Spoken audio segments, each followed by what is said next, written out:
Go ahead. Okay. The Bath pilgrimage in 1968, we started from Seymour Johnson and hiked to Snow Hill, then to Aden, then originally we were supposed to go to Greenville, but they said that our campsite was flooded that morning. We had to hike an extra 4 or 5 miles to Grimesland, North Carolina. That was a rough day. The next day, we hiked to Washington, and luckily that day was shorter because we used up the distance the previous day. And then the last day was from Washington to Bath. Okay. And so that we hiked Monday through Friday, and then we spent Friday and Saturday night in Bath. Okay. Now, what was it like for you as a young boy to hike that far? What were you thinking? Well, you were looking at the scenery, you were talking to, I remember one of our scoutmasters would lead us in a little chant. It was like, prepare to smile and wave at the natives. And so we would all wave, hello, hello, hello. And we'd say, prepare to say goodbye to the natives. We'd say, goodbye, goodbye, goodbye. And so we played game, like word games.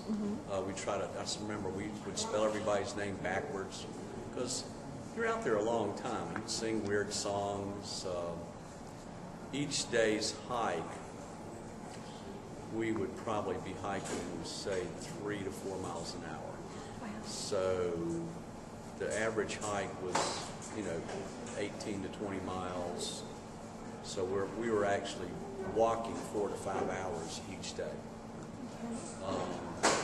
Carrying all your gear and... Actually, no. I mean, what we would carry would be what we would...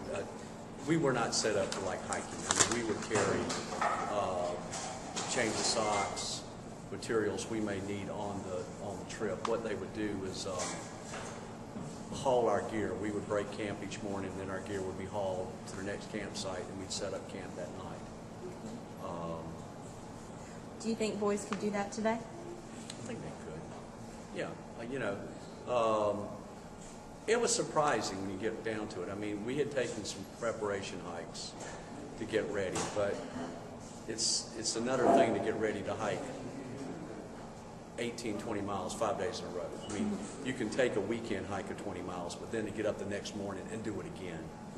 When we went to Halifax in '76, I remember that the first day I cramped up, and I thought, I'm never going to make it. And each day I'd just start out, and I would kind of loosen up enough, and I made it the whole distance. But there are times you just wonder, it's like, the blisters and the cramps and everything. But you make it. You surprise yourself. Were you glad you did it? I'm sorry? Were you glad that you did it? Oh, yes, sure. I mean, you look back at it, at just something that normally you would never do, and an accomplishment like that to keep going. And to think about the kids trained and did some work, but, it wasn't like we were training for a marathon or the Olympics or something like that. So we had it in us, and I think kids today would have it in them. I think we'd surprise themselves. There would be a lot of folks, probably the worst problem would be blisters. You wear the right shoes and all that kind of thing. But Thanks. Thank you.